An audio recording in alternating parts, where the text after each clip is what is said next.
Bismillahirrahmanirrahim. Assalamualaikum warahmatullahi wabarakatuh. Alhamdulillahirabbil alamin.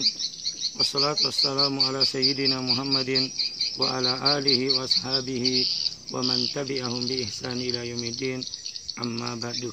Kaum muslimin dan muslimat yang dimuliakan Allah Subhanahu wa taala, alhamdulillah bersyukur kita kepada Allah Subhanahu wa taala. Kita masih diberikan nikmat yang banyak sehingga kita masih merasakan berbagai macam nikmat Allah Subhanahu wa taala di 10 awal bulan Ramadan ini.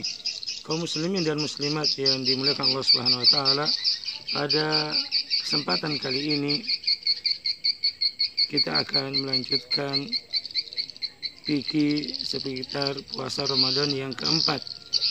Pada kesempatan kali ini kita akan melanjutkan pembacaan kitab Al-Wajiz yang masuk di dalam Adabus Shiyam, bahwa puasa ini memiliki aturan-aturan, memiliki etika-etika yang akan menyempurnakan puasa tersebut.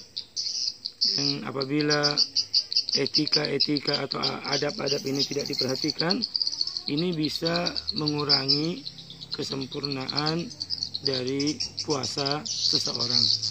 Maka disebutkan dalam kitab ini Adabus Shiyam, adab-adab berpuasa. Yustahabbu lis-shaimi ayyura'i fi siyamihi al-adaba at-taliyah. Maka dianjurkan untuk orang yang berpuasa untuk menjaga di dalam dia berpuasa etika-etika berikut ini. Al-awwal as-suhur atau as-sahur, yaitu makan sahur. An Anasin anna Rasul sallallahu alaihi wasallam qala, dari Anas bin Malik bahwasanya Rasul sallallahu alaihi wasallam bersabda, tasakharu fa inna fis sahuri barakah. Makan sahurlah kalian, maka sesungguhnya di dalam makan sahur itu terdapat barokah. Maka ini yang pertama, dianjurkan, disunnahkan bagi seseorang untuk makan sahur. Wa yatahaqqaqus suhur walau bijar'ati ma'in. Dan sahur itu seorang sudah dikatakan sahur walaupun dia minum seteguk air. Li hadis Abdullah bin Amr, hadis dari Abdullah bin Amr qala, berkata, qala Rasul sallallahu alaihi wasallam, Rasul sallallahu alaihi wasallam bersabda, tasakharu walau bijur'ati ma'in. Sahurlah kalian walaupun dengan seteguk air. Ini menunjukkan mustahabnya dari makan sahur. Tidak boleh seorang mengatakan, saya kuat, melesi muka mau puasa. Tidak boleh seorang mengatakan demikian. Biar saya tidak makan sahur, saya tetap kuat. Ya, walaupun kamu kuat, walaupun melesi kok mau puasa, tetapi ini dalam rangka mengikuti petunjuknya Nabi kita Muhammad sallallahu alaihi wasallam, yaitu tasakharu, makan sahurlah kalian. Wa yustahabu bi ta'khiruhu, dan dalam makan sahur ini dianjurkan untuk mengakhirkannya. Yang sampai sering kita mendengar, Puruna, Bu, Puruna sahur. Kita sudah sahur belum? Oh ya, sudah, saya tadi sudah jam 3 saya sudah makan sahur. Ya memang betul dia makan sahur, tapi dia terlalu malam. Padahal petunjuk yang ada dalam Nabi kita Muhammad sallallahu alaihi wasallam disebutkan dari Anas an Zaid ibn Thabit, dari sahabat Zaid ibn Thabit radhiyallahu anhu qala, tasakharna ma'an nabi, kami makan sahur bersama Nabi sallallahu alaihi wasallam, tsumma qama ila shalah, kemudian kami setelah itu berdiri untuk melaksanakan salat subuh. Qultu, maka aku berkata, kam kana bainal adzani was suhur, berapa jarak antara azan dan selesainya engkau makan sahur? Qala qadrahum sina ayat, kira-kira membaca ayat 50 ayat, dibaca tartil, sekitar 10 menit atau 5 menit setelah makan sahur. Maka ini menunjukkan bahwasanya kebiasaan para sahabat mengakhirkan makan sahur. Tidak sebagaimana 1-2 orang, dia jam 2, jam 3 sudah makan sahur. Kecuali mungkin orang yang kerja malam, dia terpaksa makan, ya mau diapa, tetapi bagusnya bahwa sahur ini diakhirkan. Kemudian disebutkan dalam kitab ini, dan ini pendapat beliau, wa idza samiyal adzana wa ta'amuhu wa syarabuhu fi yadihi falahu ayyakula aw yashroba. Apabila dia mendengar azan padahal makanan dan minuman sudah ada di tangannya, maka lanjutkan makannya atau lanjutkan minumnya.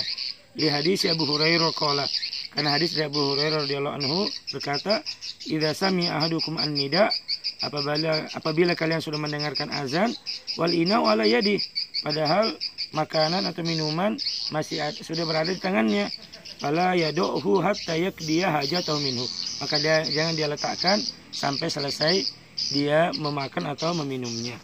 Nah, ini salah satu pendapat di antara pendapat hadis ini, yang disebutkan dalam hadis ini, yaitu apabila kalian sementara makan atau minum padahal makanan dan minum masih sudah ada di tangannya, kalau sudah azan maka boleh diselesaikan yang ada di tangannya tersebut. Tetapi ini satu pendapat. Kita juga membaca pendapat lain yang mana menyebutkan tidak, apabila sudah terdengar azan subuh, maka tidak boleh lagi makan, tidak boleh lagi minum. Sebagaimana firman Allah Subhanahu wa taala, wa kulu washrabu hatta yatabayyana lakumul khaytul abyadu minal khaytil aswadi minal fajar.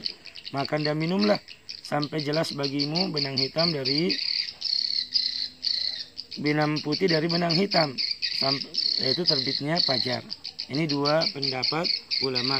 Pendapat yang pertama, apabila engkau mendengar azan padahal makanan sudah ada di tangan atau minuman, maka selesaikan, maka makan dan minumlah. Tapi pendapat lain mengatakan tidak, ketika sudah dengar azan maka tidak ada lagi makan dan minum tersebut.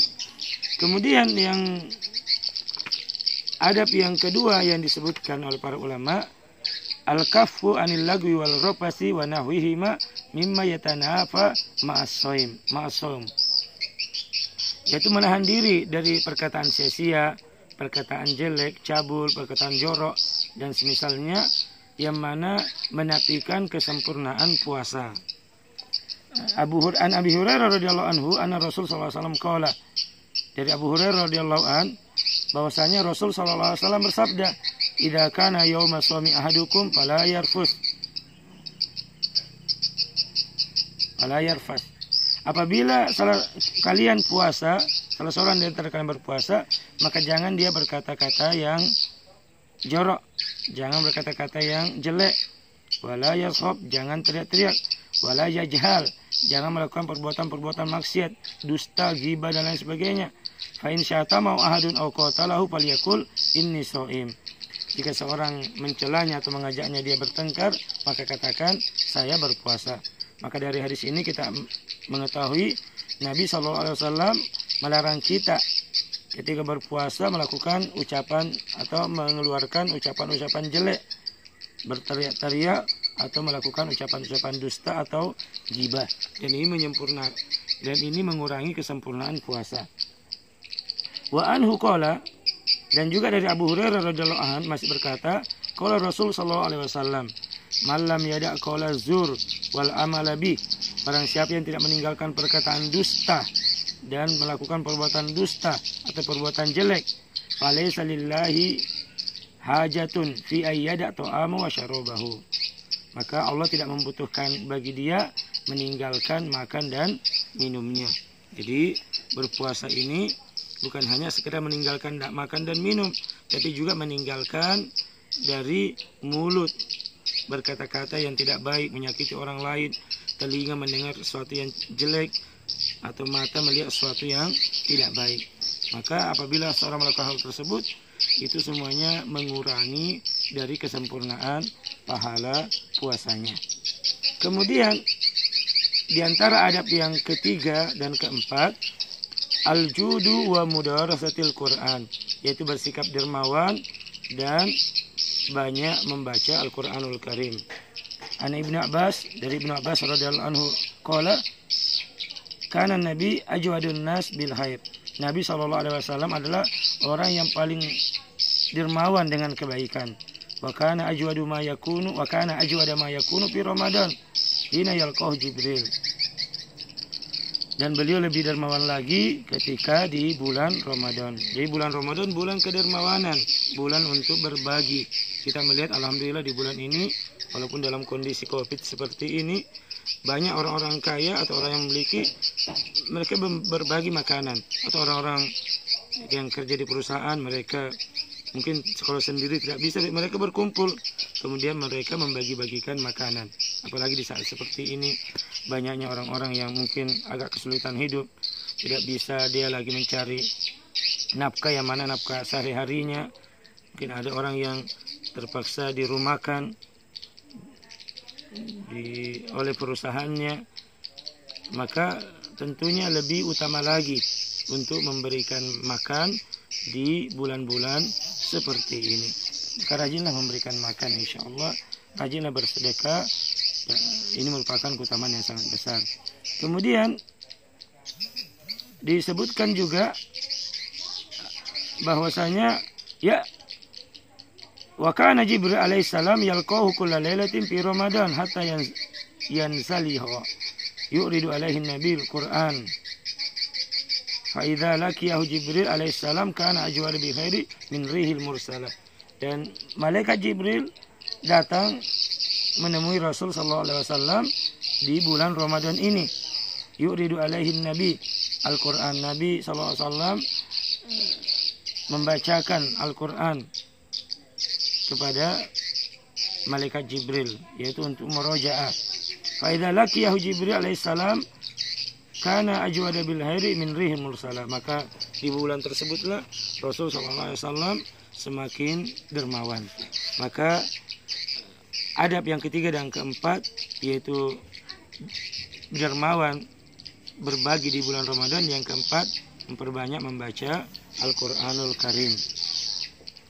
Karena bulan Ramadan adalah bulan Al-Qur'an.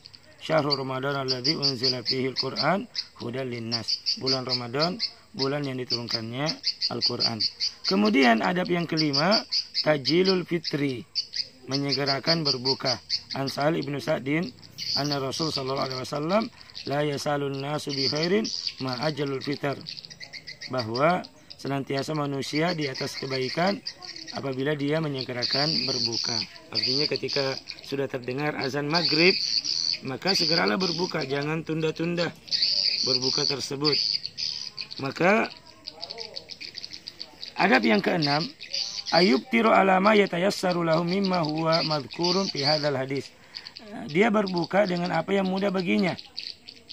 An Anas qala, dari Anas radhiyallahu anhu, dia berkata, kada Rasul sallallahu alaihi wasallam, ada Rasul sallallahu alaihi wasallam yubtiru ala rutubatin qabla ayusolli. Beliau berbuka dengan kurma basah, beberapa kurma basah sebelum sholat. Fa illam takun rutubatin fa ala tamarotin. Apabila tidak ada kurma basah, maka beliau memakan beberapa butir kurma kering. Fa illam takun hasawati minal ma. Jika tidak ada keduanya, maka beliau meminum air putih. Maka ini diantaranya. Maka segera berbuka. Kemudian apakah diusahakan berbuka dengan kurma atau dengan minum air, setelah itu dengan yang lainnya, kemudian segera untuk melaksanakan sholat. Kemudian adab yang ketujuh, ad-du'a'u indal fitri bimaja fil hadis, berdoa ketika berbuka. Di antara doa yang diajarkan oleh Nabi kita Muhammad sallallahu alaihi wasallam, dhahabadz dzama'u, telah pergi rasa haus, wa batallatil uruq, dan telah basah kerongkongan, wa sabatal ajru insyaallah, dan telah tetap balasan insyaallah. Ini di antara doa yang diajarkan oleh Nabi kita Muhammad sallallahu alaihi wasallam. Kemudian kaum muslimin dan muslimat yang Allah Subhanahu wa taala, ini adab berpuasa. Kemudian mayubahu lis-shaim, beberapa perkara yang dibolehkan bagi orang yang berpuasa. Maka ini penting diketahui apa saja yang dibolehkan bagi orang yang sedang berpuasa. Yang pertama, al-awwal al-ghuslu lit-tabarrud, mandi untuk mendinginkan badan. Maka di dalam bulan puasa boleh mandi. Hadisnya mana? An Abi Bakar ibnu Abdurrahman, dari Abu Bakar ibnu Abdurrahman, an ba'di ashabin Nabi, dari sebagian sahabat Nabi sallallahu alaihi wasallam, qala laqad ra'aitu Rasulullah saya telah melihat Rasul sallallahu alaihi wasallam bil arji yasubu ala ra'sihil ma wa shaimun minal atashi au minal harri. Bahwa suatu ketika kami melihat Rasul sallallahu alaihi wasallam yaitu menumpahkan air di atas kepala beliau, padahal beliau dalam keadaan berpuasa. Apakah karena rasa haus atau karena rasa panas? Maka ini dalil yang membolehkan bolehnya seorang mandi di bulan Ramadan. Kemudian yang kedua, al-madmada wa istinsak min ghairi mubalaghah. An Lakid ibnu Sohrin qala Rasul sallallahu alaihi wasallam, yaitu berkumur-kumur dan memasukkan air ke hidung tetapi tidak berlebihan. Apa sabda Nabi kita sallallahu alaihi wasallam? Wa balik til istinsyak illa antaku masaiman.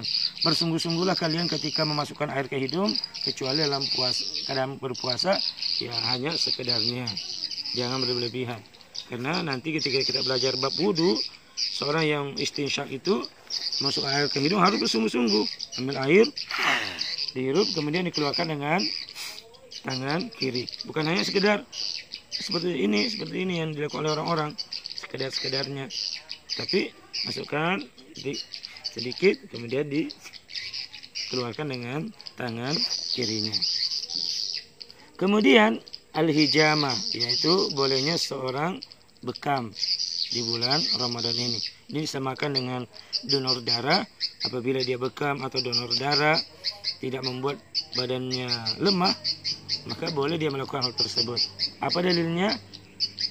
An Ibnu Abbasin radhiyallahu anhu maqala ihtajaman Nabi wa huwa shaim.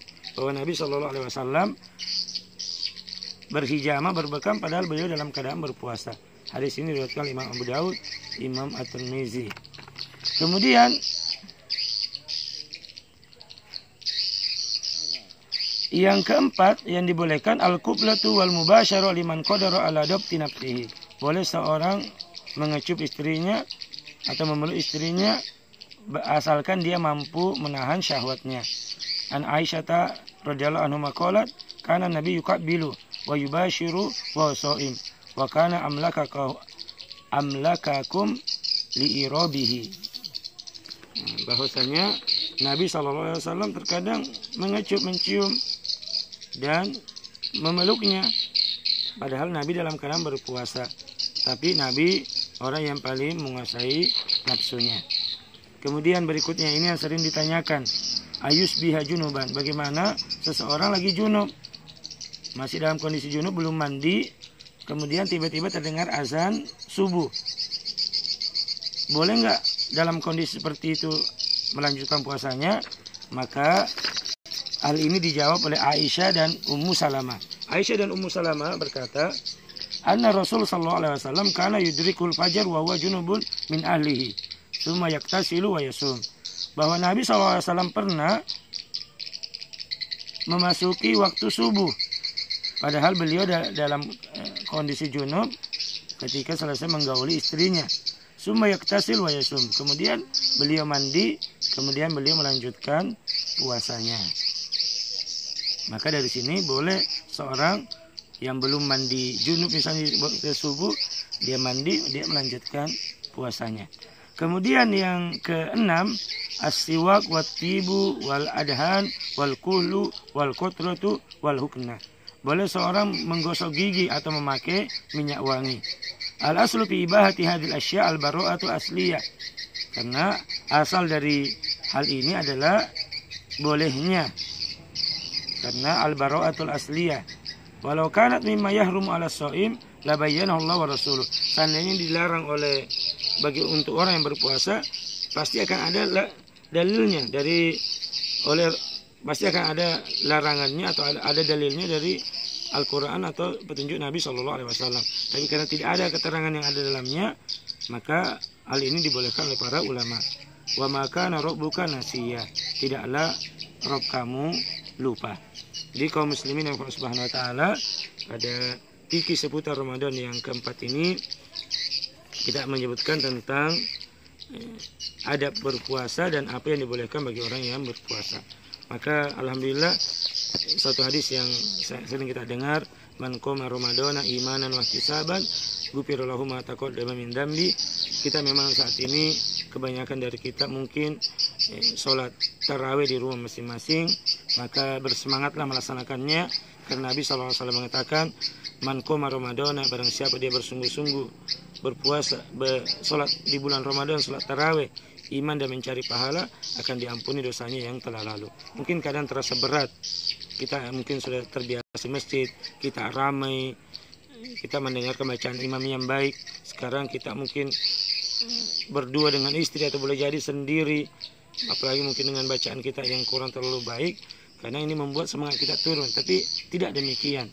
Mudah-mudahan bahwasanya dengan kita sholat ini, Allah Subhanahu wa Ta'ala Maha melihat batas kemampuan kita, dan semoga Allah Subhanahu wa Ta'ala menerima sholat puasa kita, menerima sholat kita, sehingga kita menjadi orang-orang yang mendapatkan keberuntungan.